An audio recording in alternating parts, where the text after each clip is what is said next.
Ce soir, nous vous présentons la légende des 5 anneaux, le jeu de cartes. Tout juste arrivé à la boutique chez Ludol.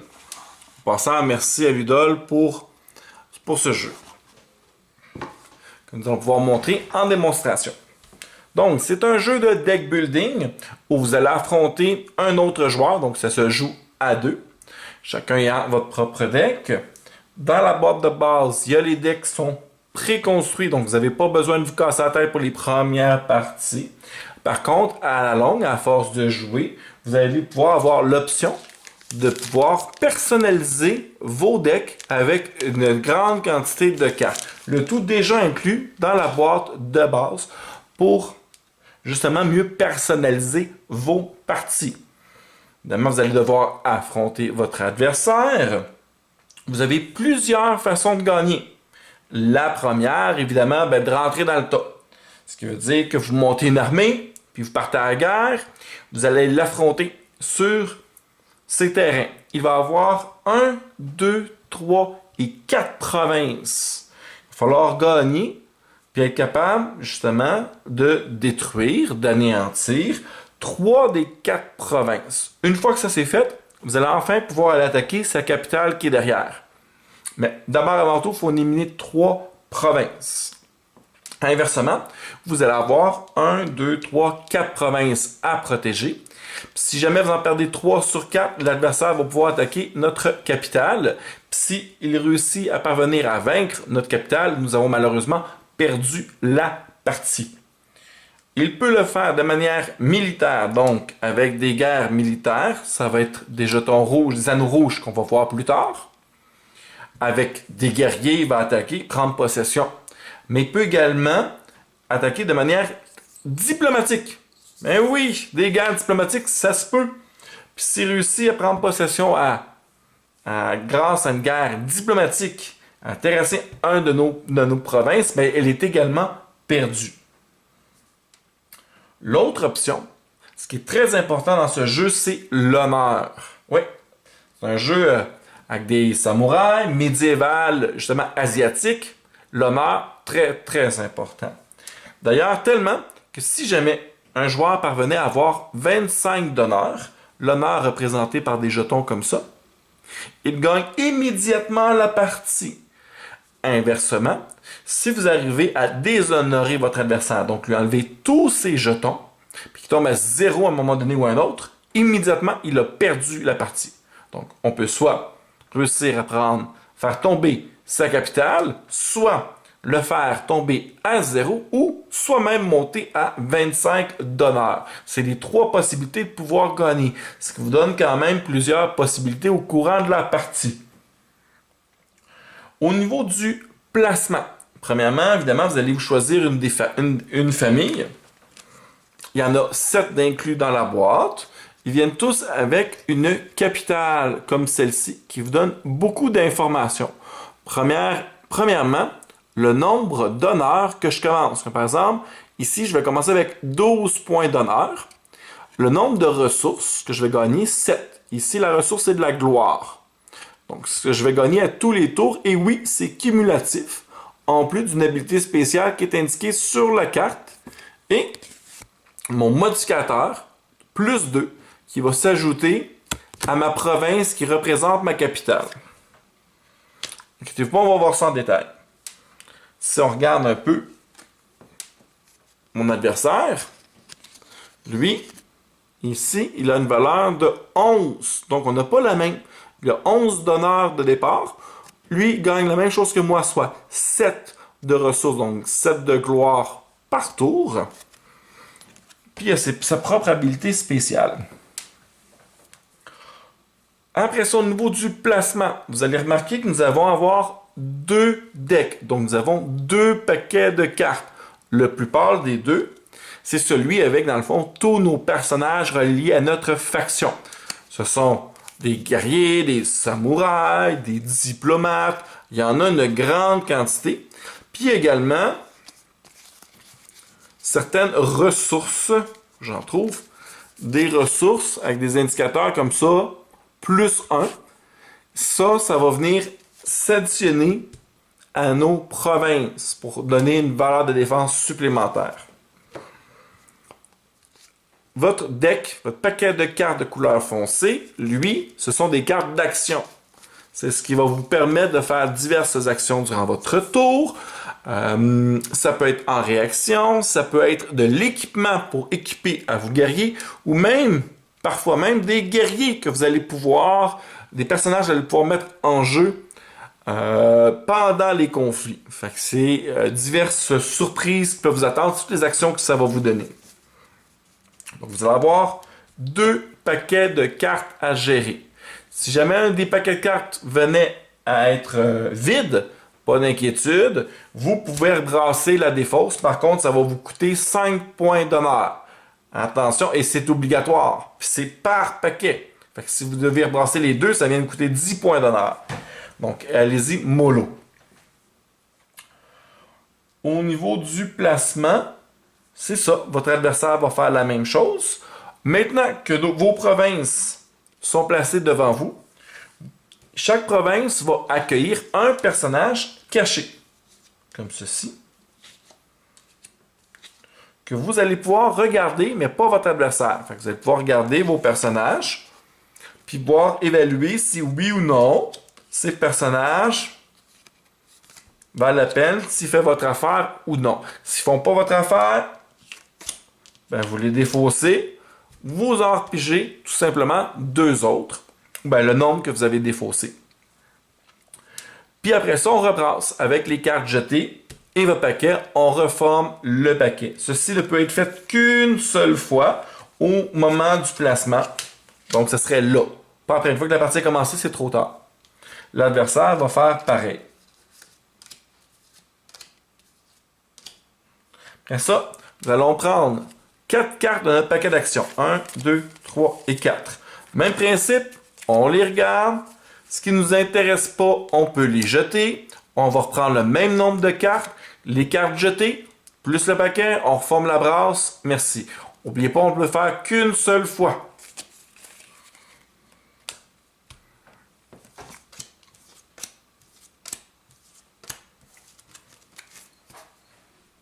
Ah. Bon, tant pis. 1, 2, 3, 4. Bon. Maintenant que la phase de placement est terminée, nous allons donc pouvoir passer au jeu. Heureusement, comme tout bon jeu, nous avons une carte qui nous aide à nous rappeler toutes les étapes d'un tour. Comme par exemple, la première étape dit de gagner du destin et de jouer les cartes personnages. Vous avez remarqué ici, j'ai déjà mon honneur. Au début, ma carte me dit que j'avais 12 points d'honneur pour commencer. Lui, il en a 11. Sa carte de province lui donnait 11. Maintenant, tel qu'indiqué sur ma province, je vais gagner 7 points de gloire. 1, 2, 3, 4, 5, 6, 7. Et mon adversaire, même chose. 1, 2, 3 et 7. Ceci étant fait, nous allons tous les deux, moi et mon adversaire, relever les cartes de personnages qui sont disponibles dans nos provinces. Elles ne sont pas en jeu. Elles sont simplement disponibles pour qu'on puisse les mettre en jeu. Comme j'ai le jeton premier joueur, je vais commencer. Je peux choisir un personnage que je vais mettre en jeu. Exemple, lui me l'air bien, il est équilibré, il va coûter 3 de ressources. Donc, il va me coûter 3 points de gloire pour mettre en jeu. 1, 2, 3. Puis, si je regarde les informations, je vois ici en 2 rouges, ça veut dire que 2 de force militaire. Le 2 bleu, lui, a 2 de force diplomatique. Et son habilité spéciale, action, lorsqu'il y a un conflit, je peux retirer un point de destin de ce personnage. Il va gagner 2 de force militaire et 2 politique jusqu'à la fin du conflit. Limite de 2 fois par conflit. Puis sa valeur d'honneur ici qu'on va voir plus tard à quoi que ça sert. Maintenant, quand un personnage rentre en jeu comme lui, 2 choses. Premièrement, une carte caché va venir prendre la place de mon personnage. Et même moi, même si c'est ma carte, je ne peux pas savoir c'est quoi. Et je peux payer un nombre de gloire, autant que je veux, que j'ai de disponible, puis le mettre sur mon personnage. Par exemple, je décide de mettre tous les 4 jetons. L'utilité, dans son cas, ça va être pour son habilité spéciale, puis ça va également déterminer le nombre de tours qui va pouvoir rester en jeu. S'il y en a 0, à la fin du tour, ben, il est parti. S'il y en a 4, il va pouvoir rester 4 tours supplémentaires au maximum. Ça, c'est fait. J'ai fait ma première action. C'est à mon adversaire et il va pouvoir également faire une action. Par exemple, il pourrait décider d'appeler un samouraï impérieux. Il va payer 2 parce que c'est son coup. Après ça, on voit qu'il y a 2 de force. Il y a militaire, 1 côté diplomatique. Puis il y a une action également. Si jamais il est tout seul, il va être honoré. Ça veut dire quoi? On a des cartes comme ça ici. Honoré. Quand un personnage est honoré, on va le mettre sous la carte comme ceci. Et ça dit que on va ajouter la gloire de ce personnage à ses compétences militaires et politiques. Le chiffre qui est ici, c'est ça sa gloire. Donc, il va avoir 2 de plus en militaire, donc un total de 4, et 2 de plus en diplomatie, un total de 3, quand il est honoré. De plus, lorsqu'il va quitter, il va lui donner 1 point d'honneur au propriétaire. Inversement, il pourrait être déshonoré. Si jamais il est déshonoré, là c'est l'inverse. Il va retirer la gloire, l'honneur du personnage. Donc 2 moins 2, 0. Il va avoir 0 de force militaire. Puis 2, 1 moins 2 moins 1. Inquiétez-vous pas, ça ne descend pas en bas de 0. Donc il va avoir 0 en diplomatie. Et lorsqu'il va quitter le jeu, il va faire perdre 1 point d'honneur à son propriétaire. Mais tant qu'il la rentre en jeu, on n'oublie pas 2 choses. Premièrement, une carte face cachée qui vient combler sa place. Le propriétaire ne sait pas ce que c'est. Deuxième des choses, on peut payer. Il décide par exemple de payer 1 de ressources pour le garder en jeu. Il paye moins parce que le personnage est moins intéressant, un peu moins fort. C'est comme qu'il veut. Maintenant, c'est à mon tour. Il y a un personnage, j'en ai un, c'est encore à moi. Est-ce que je veux faire? Ben, il me reste plus de ressources. J'ai plus de gloire. J'ai rien qui me coûte 0. Ben, c'est pas mal la fin de mon tour. Donc, je passe. Dès que je passe, je suis le premier à avoir passé, je vais gagner 1 de gloire.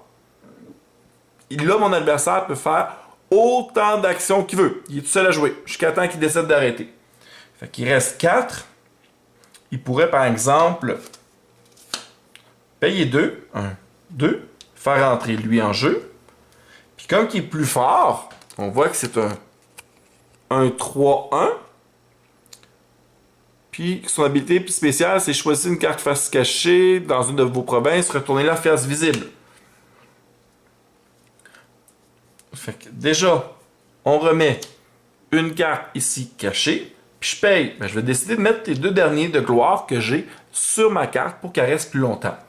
Et une autre action que je peux faire, même si je n'ai plus, je vais faire son action, qui me permet de regarder une de mes cartes cachées. Excellent. Je vais découvrir cette carte-là d'un coup qu'elle aurait un coût de 0. Je regarde, il y a un coût de 1. Je ne pourrais pas la jouer. Mais au moins, grâce à lui, j'ai pu découvrir une carte. Ben tiens, je vais refaire l'action. Ça ne me dit pas que c'est limite une fois par tour. Fait que je vais redécouvrir l'autre carte qui est ici cachée. Lui, elle également, elle a un coût de 1. Je ne pourrais pas la jouer. Donc, son utilité, c'est pouvoir justement découvrir toute sa main puis augmenter, dans le fond, les options qu'on a à jouer. Parfait. Une fois qu'on a fini la première phase, vient le temps de la deuxième phase. La phase de la pioche. Ça dit miser de l'honneur et piocher des cartes. Qu'est-ce que ça veut dire? C'est pas bien compliqué. Nous avons chacun un cadran comme ça. Le cadran, il y a des chiffres numérotés de 1 à 5 qui va désigner le nombre de cartes que je veux piger. Par exemple, je suis gourmand, j'en veux 5. Hein, j'en veux des cartes, pas de problème. Mon adversaire, lui, ben tiens, il est déjà sur le 1. Il y a déjà 2 personnages en jeu. Il estime que ses cartes sont bien correctes. Pas de problème. Il n'a pas besoin de plus que ça. Il décide, lui, d'en prendre juste une. Il sera pas gourmand, là. C'est un adversaire honorable. Parfait. Et là, on va découvrir ce que chacun a choisi. Et on va piger, respectivement, le nombre indiqué. Donc, je vais piger 5 cartes. 1, 2, 3, 4, 5. Qui va se rajouter à ma main, qui est illimitée. Mon adversaire va en piger une. Parce que je choisis 1. C'est quoi l'intérêt à ce moment-là de prendre un chiffre plus petit? C'est que c'est beaucoup plus honorable de justement d'y aller mollo, prendre juste ce qu'on a besoin plutôt que d'être un grand gourmand. Fait à ce moment-là, il y a une différence entre les deux chiffres. La différence est de 4. 5 moins 1, 4. Je vais donc payer 4 d'honneur à mon adversaire. Fait que je vais lui donner les 4 jetons et lui. Ce qui veut dire que déjà rendu à 15 et moi que je viens de tomber à 8. Fait que, elle a coûté cher ma pige. Maintenant, fin de la phase, la pige, nous passons à la 3e étape, la phase de conflit. Ça dit, donc, déclarer des conflits et se disputer la ferveur impériale. Pour déclarer un conflit, je suis premier joueur, je commence. J'ai le choix. Soit je déclare un conflit ou j'en déclare pas. Et on a la possibilité d'en faire jusqu'à 2 dans un tour. Par contre, si on n'a pas fait à notre première action, on ne peut pas faire un conflit lors de la 2e action. Fait que c'est bien important. Là maintenant, je choisis. Parfait, j'ai mon personnage. Est-ce que je veux faire une guerre militaire ou politique? Fait que je vais regarder mes options. Pas le temps de checker un coup d'œil.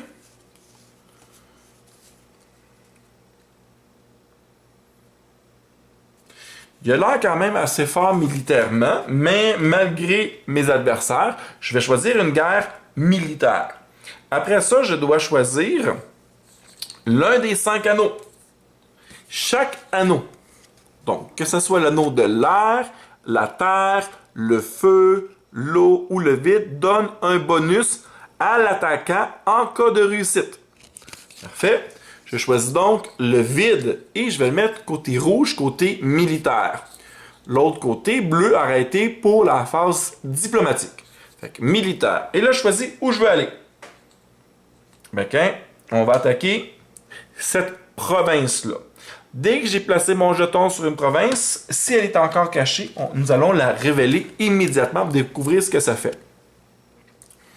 Ça dit, réaction. Après avoir révélé cette province, votre adversaire choisit et défausse X cartes de sa main, où X est égal au nombre de personnages attaquants. Puisque je n'ai qu'un seul personnage qui l'attaque, je vais donc devoir discarter qu'une seule carte. Fait que je regarde. Quelle carte qui ne m'intéresse pas? Parce qu'on ne sera pas bien la tête, on va jeter la première carte. Après ça, super, j'ai donc déclaré que mon personnage, c'est lui, il va attaquer, je le pousse en avant. Si j'avais plusieurs personnages, je choisis si j'en pousse un ou plusieurs. Fait que parfait, j'en déclare un à l'attaque, militaire, cette province-là, la province a 4 de défense. Mon adversaire choisit de défendre ou pas, sachant que s'il ne défend pas, il va perdre un d'honneur. Donc, il y a tout intérêt à défendre. De plus, c'est militaire. Mais il est plus fort que moi militairement. Donc, c'est dans son intérêt de défendre. Fait que, il va envoyer son guerrier à 3 pour aller bloquer. Ce qui est amplement suffisant. Puis, il va garder son personnage, surtout que lui a un pouvoir spécial s'il est tout seul. Fait qu'il va pouvoir attaquer après ça librement, sans personne pour le bloquer. Donc, c'est tout l'intérêt de faire ça. Il aurait pu décider de défendre avec 2. Mais il en met beaucoup trop inutilement pour rien. Donc, on revient ici. Fait qu'il a une valeur militaire de 3. J'ai une valeur militaire de 2. Parfait. Maintenant vient la phase d'action. C'est là que nous allons pouvoir, puis le défenseur va commencer. Il va regarder les cartes qu'il a dans sa main, les actions qui sont possibles devant lui.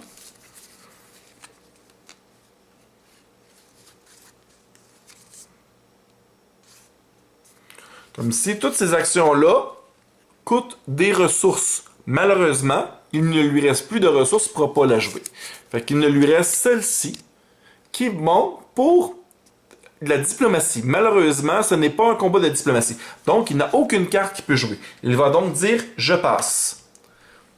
C'est à mon tour. Mais c'est pas terminé. Parce que si moi je joue une action, il y a quand même un droit de réplique, même s'il a passé lors du premier tour. Donc, je regarde. Moi, mon intérêt, ce que je veux. Premièrement, je vais être capable de le battre. Pour le battre, il faut que je l'égalise. En cas d'égalité, c'est l'attaquant qui gagne. Mais non seulement je vais l'égaliser, mais en plus, je vais aller chercher le 4 qui est là-bas. Donc, il faudrait que je sois capable de le dépasser d'un minimum de 4 pour le vaincre.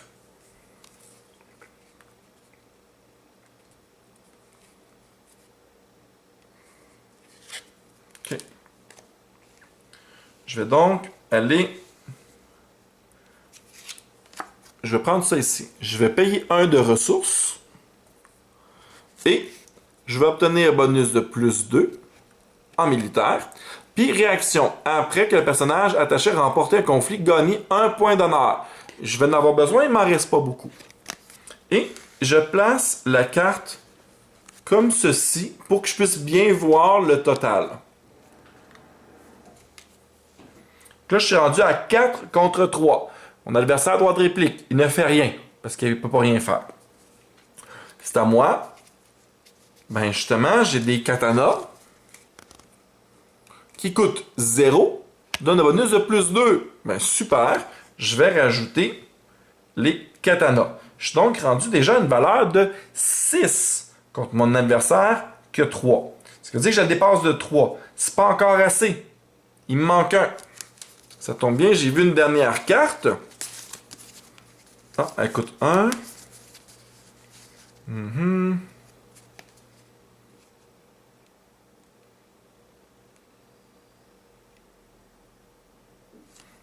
Non, la dernière, pardon. Au lieu de jouer la dernière,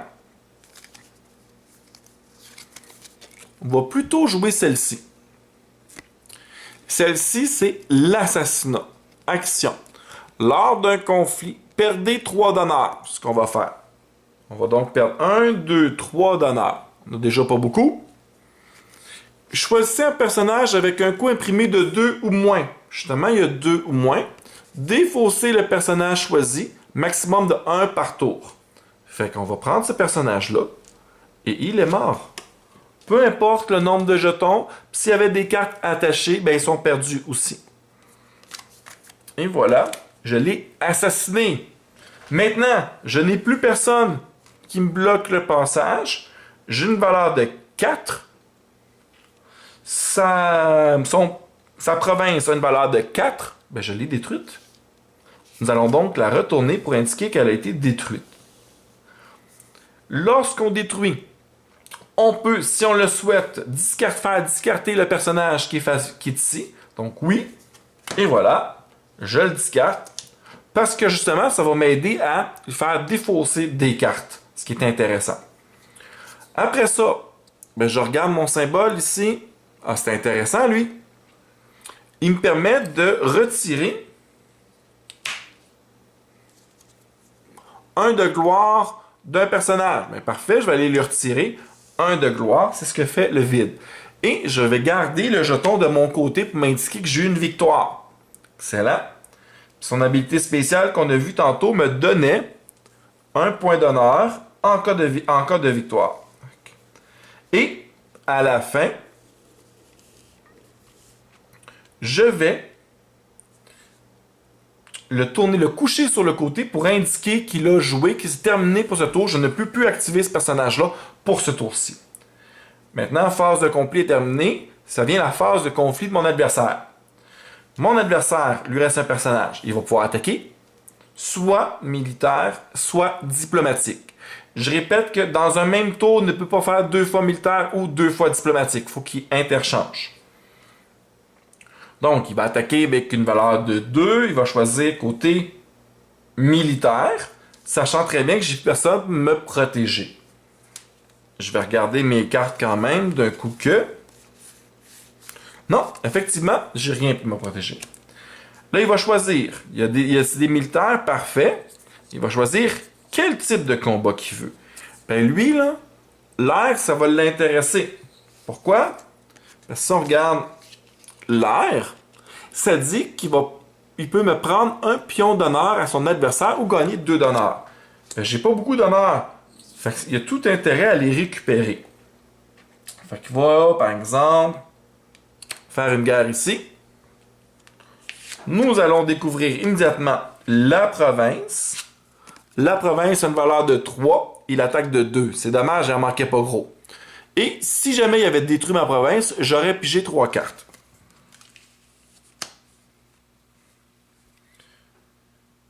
Il a gagné. Il va faire ça.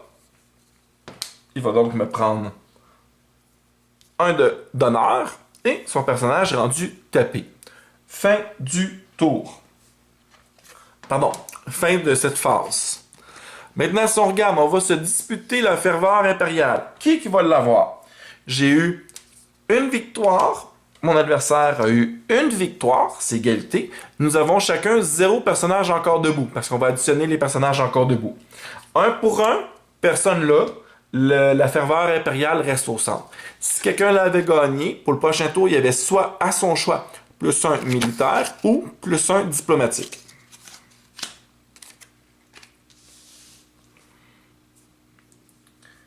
Maintenant, l'étape d'après. Défausser les personnages. Tout personnage qui ne lui reste 0, comme lui par exemple, il lui reste 0 de gloire, sont immédiatement défaussés. Les autres personnages comme celui-ci doivent retirer 1 de gloire. Ce qui veut dire qu'après un certain nombre, c'est le nombre de tours qui va pouvoir rester en plus. Ajouter du destin à chaque anneau encore disponible. Fait que les anneaux qui n'ont pas été pris, ils vont prendre la valeur. Et c'est cumulatif de tour en tour pour inciter justement les joueurs à aller chercher, puis on replace les autres anneaux. Phase de rassemblement. Nous allons redresser tous les personnages ou cartes d'action qui auraient été inclinés. On peut défausser des cartes des provinces. Donc, si j'ai des personnages qui ne m'intéressent pas, je pourrais arriver et les défausser pour en chercher de nouvelles. Mais dans mon cas, n'ayant que 5 en honneur, c'est pas dans mon intérêt de vider mes paquets. Passer le jeton au premier joueur. Donc, il devient le premier joueur. Et voilà, on recommence une nouvelle phase. Donc, nouvelle phase de jeu. Nous allons chacun gagner respectivement 7 de gloire. 1, 2, 3, 4, 5, 6, 7. 1, 2, 3, 4, 5, 6 et 7. Par la suite, il va avoir... Nous allons retourner nos cartes.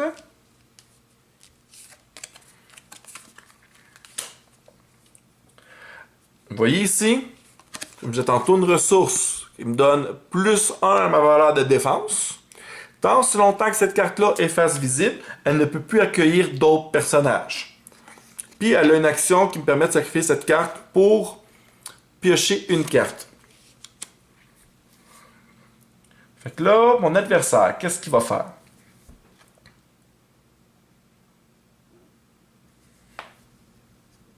Toute logique, il faut qu'elle se cherche chez des personnes. 1, 2...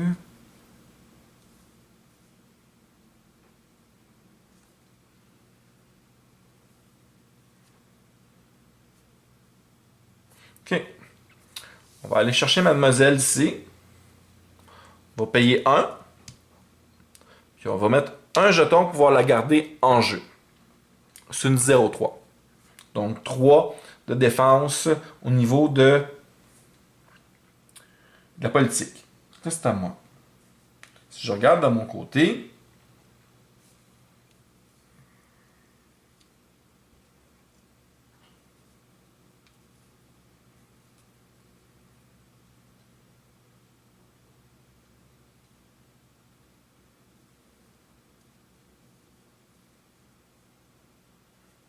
parfait. Je vais donc payer 1 et rajouter un jeton sur cette carte-là. On n'oublie pas de toujours rajouter une carte lorsqu'on fait venir un personnage. Face cachée, je ne peux pas la regarder. Par la suite, c'est mon adversaire. Ben, mon adversaire décide de faire venir lui pour un. Décide de ne pas lui mettre pour pouvoir garder un peu de gloire pour les prochaines cartes. À mon tour, ben, je vais payer 2. Et je vais aller me chercher lui. Lui non plus, je ne mettrai pas de gloire parce que je veux garder ma gloire pour m'acheter plus de personnages. Je rajoute une carte face cachée. Mon adversaire va décider de payer 3. 1, 2, 3. Puis aller chercher le même personnage que moi.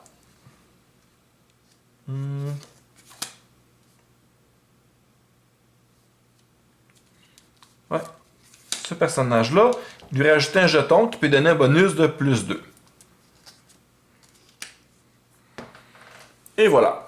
Mon tour à moi, je décide de payer 3 et je vais faire venir ce personnage.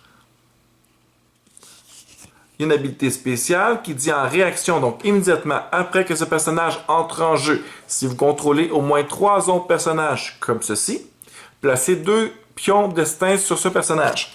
Mais oui, j'en ai 1, 2 et 3. Donc, c'est bon. Fait que je l'aime en jeu avec 2 gloires sur lui. Et je rajoute, bien sûr, une carte face cachée dans son emplacement. C'est mon adversaire. L'adversaire décide de passer. Il lui reste plus rien. Comme qu'il est le premier à passer, il va gagner 1 de gloire. Puis, c'est à moi. Est-ce qu'il y a d'autres actions qui m'intéressent?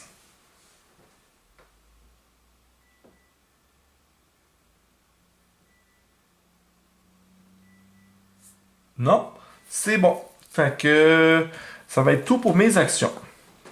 Là, on passe à la phase de la pige. Faut que je fasse attention, il m'en reste juste 5. Fait qu'évidemment, l'adversaire va prendre 1 parce que c'est dans son intérêt de me faire diminuer au maximum. Moi, de mon côté, je vais essayer d'y aller safe un peu, là. Je vais prendre 4. Donc, 4, 1, différence de 3, je dois payer 3 à mon adversaire. Qui est quand même rendu à 22. Puis moi, il m'en reste 2. Fait qu'il faut vraiment embrayer sur ce coup-là parce que sinon, ça va être la fin. Mais j'ai pu piger un total de 4 cartes. 1, 2, 3, 4. Oh, mon paquet de cartes aussi diminue. Il faut que je fasse attention à ça. Et mon adversaire va piger une carte. Maintenant, on va pouvoir faire les phases de combat. Fait que le premier joueur va commencer. Ben, il va se garder un personnage en défense politique, un personnage de défense militaire. Il va donc envoyer son 2-2 à l'attaque. Ça va être dans son intérêt. Il va choisir le vent dans le but de me prendre mes derniers.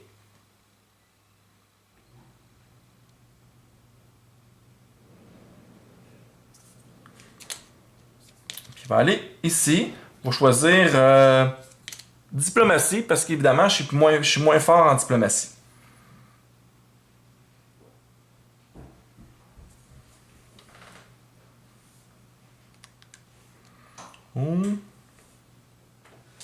Tiens, non, ici. Pour pouvoir me permettre de supprimer un personnage. Donc, nous allons découvrir ce que la case fait. Elle a une défense de 5. Elle dit que lors des conflits sur cette province, annulez tous les effets des anneaux. Ça tombe bien. Donc, l'anneau sera sans effet à moins qu'il réussisse à détruire la province. Il y a une valeur de 2. Je décide de défendre. Je défends avec... Un instant.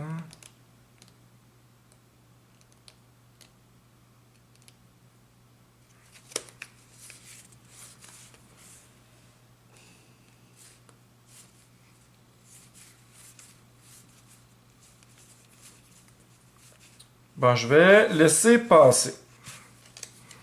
Donc, si mon adversaire a un bonus de plus 3, Malheureusement, toutes ces cartes, excepté celle-ci, ah oui, mais elle ne s'applique pas. Fait qu'il ne pourra pas rien faire. Donc, il a gagné le conflit, récupère le jeton, et il va me voler un. Sachant qu'il est rendu à 23, 25, il a gagné la partie, il m'en reste un. Si je le perds, j'ai perdu. Non, c'est vrai, ça ne s'appliquait pas. Par contre, puisque j'ai pas défendu, je perds un point d'honneur pour ne pas avoir défendu.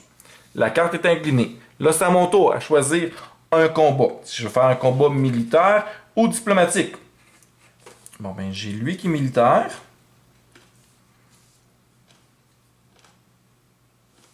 Parfait. Je vais envoyer ces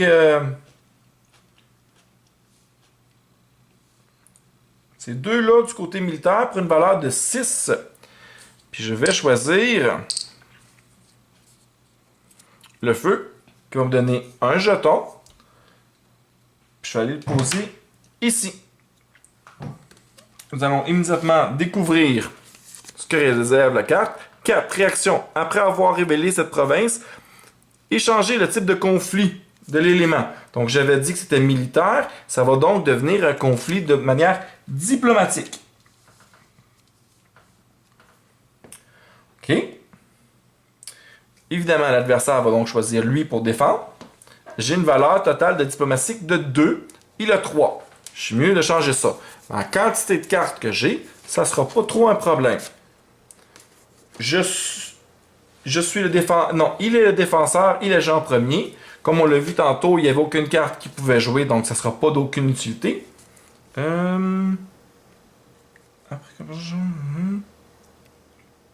Défausser un personnage participant ami et défausser 2 cartes prises au hasard de votre main.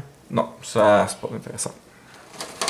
Donc, par exemple, dans mon cas, ben, vu que maintenant c'est de manière diplomatique, je peux regarder. Tiens, ça ici va me donner plus 2, fait que je tomberai à 4. Je le dépasse de 1. Idéalement, il faudrait que j'aille chercher 4.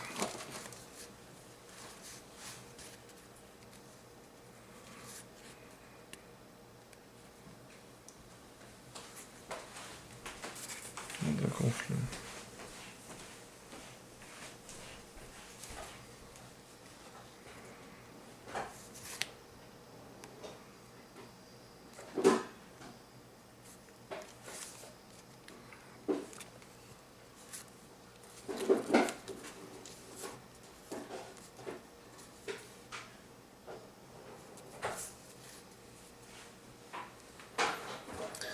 Ah, 3, 4.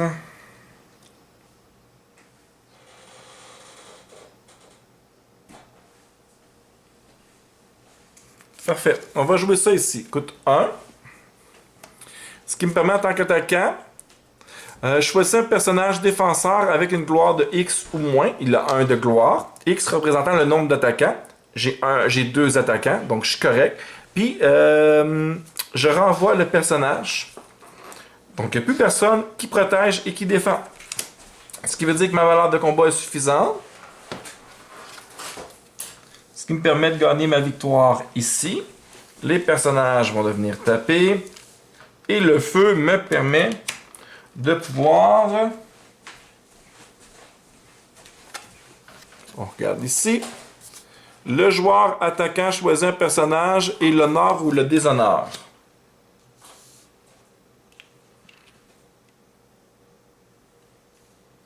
Ben, je vais choisir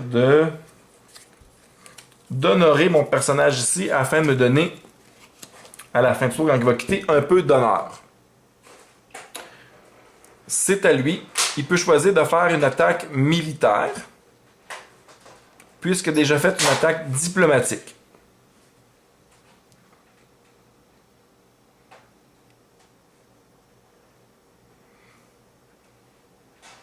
Comme il reste juste une attaque militaire, il va rester en défense.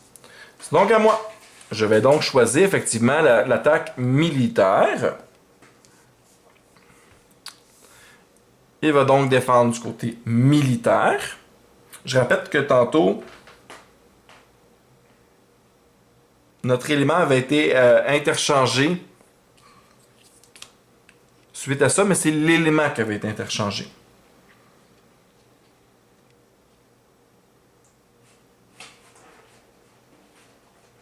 Non, c'était militaire. Donc, je suis obligé de prendre...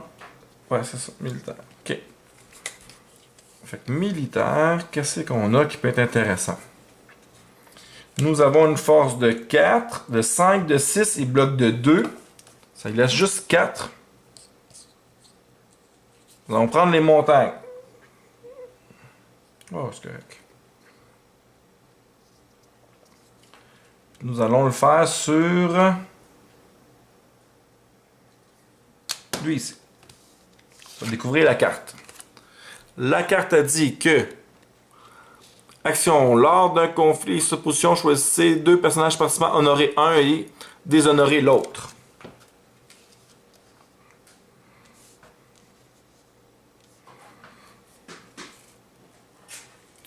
Chance que je l'ai honoré parce qu'il aurait pu me déshonorer. En mourant, j'aurais perdu mon dernier jeton. Ça met un stress, l'honneur, quand on joue agressif comme ça.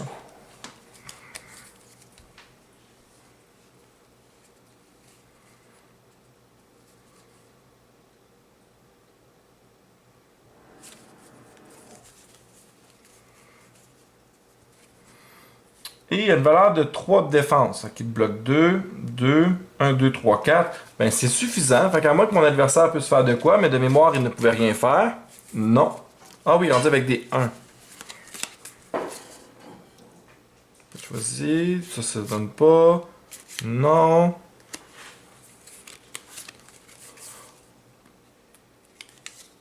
Non.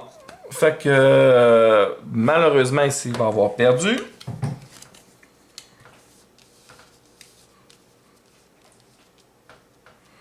Je vais gagner mon deuxième jeton.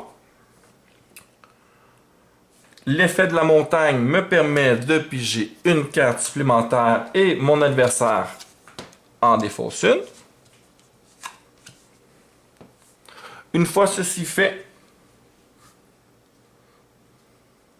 on tape tous les personnages qui ont participé.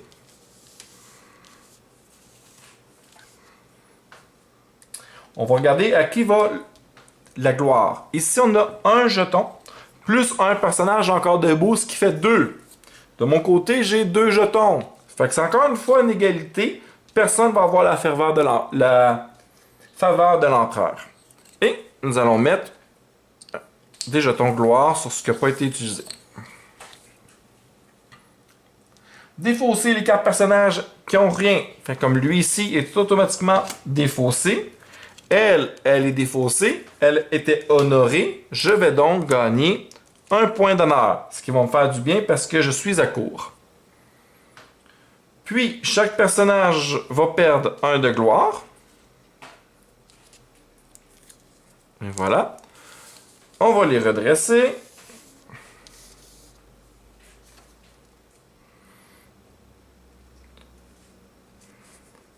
On peut défausser des cartes de notre province si jamais on les aime pas. Passer jeton premier joueur, je deviens le premier joueur. Puis on recommence. Là, ici, la stratégie, elle est relativement simple. C'est moi le premier joueur. J'ai l'intention de prendre toutes les cartes militaires possibles et d'attaquer en force directement sa capitale parce que les 3 sont tombés. Puis qu'il n'y aura rien pour défendre. Fait que je n'irai pas plus loin. Je vais vous donner mes impressions du jeu. On a vu pas mal toutes les facettes du jeu pour vous donner une idée si le jeu vous plaît ou non. Je vous reviens dans un instant. Et voilà, c'était la légende des 5 anneaux. Eh bien, mes appréciations du jeu. Moi, j'ai relativement bien aimé le jeu. C'est sûr qu'il y a certains petits points que j'aurais modifiés personnellement, comme par exemple la couleur des provinces. Je trouve que la couleur porte à confusion avec les cartes de personnages où les deux sont quasiment similaires, surtout qu'ils sont une par-dessus l'autre. Ça porte beaucoup à confusion. J'aurais mis les provinces d'une autre couleur, exemple vert ou quelque chose qui enlèverait toute ambiguïté. Mais bon, ça c'est vraiment un petit détail. Autre chose également, c'est qu'il y a beaucoup d'étapes dans un tour. Fait que certains nouveaux joueurs peuvent trouver ça « Oh, ok, c'est gros, il y a beaucoup de choses, ne pas apprécier. À l'inverse, C'est également aussi un point fort, dans ce sens qu'il n'y a pas d'ambiguïté au niveau des règles, au niveau des étapes dans un tour.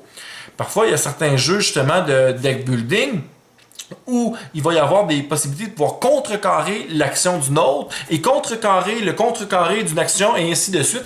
Puis à un moment donné, on est un peu perdu à qu'est-ce qui fait effet, à quel moment et tout ça. Dans ce jeu, absolument pas. Tu as une action, tu fais l'action, tu termines l'action, l'autre joueur peut faire une action. Il fait son action, il termine l'action, après ça, je peux répliquer avec une autre action. Il n'y a pas d'ambiguïté sur la façon que l'action elle est faite. Aucune ambiguïté ou il n'y a aucune cancellation, quoi que ce soit. Donc, on fait ton action, tu la termines, point fort. Après ça, l'adversaire peut en faire une. Donc ça, c'est quelque chose qui est relativement intéressant. Autre chose également, j'aime beaucoup le fait d'avoir plusieurs options dans mon tour, dans ce sens que je ne suis pas obligé d'en aller à créer des créatures et attaquer mon adversaire. Non, absolument pas. Je peux m'en aller dans plus côté diplomatique, je peux m'en aller du côté militaire, je peux justement focuser à gagner de l'honneur parce que je vais obtenir le 25 ou à focuser à essayer d'en faire perdre à mon adversaire. J'ai beaucoup d'options. Les anneaux, justement, permettent de personnaliser son jeu. Quand vous allez faire votre deck building personnalisé, là, vous allez choisir vos cartes, vous allez pouvoir le choisir en conséquence, puis ça met la pression. Là. Sérieusement, j'ai joué quelques parties, puis je suis un joueur assez agressif, fait que des fois, je me gêne pas pour justement enlever ou perdre de l'honneur, mais maintenant, quand tu es dans l'eau chaude, il n'en reste pas beaucoup, là, la pression est là, malgré que tu es sur le bord d'avoir ta victoire. Fait que c'est quelque chose que j'aime bien, puis qui fait différent des autres jeux de ce type. Donc, si vous aimez les deck building, puis les jeux de médiéval, asiatique, samouraï et tout, vous devriez apprécier la légende des 5 anneaux. Disponible chez Ludol, à l'achat ou même à la location pour ceux qui seraient intéressés à le tester avant l'achat. En vous souhaitant tous une bonne soirée, merci de votre écoute.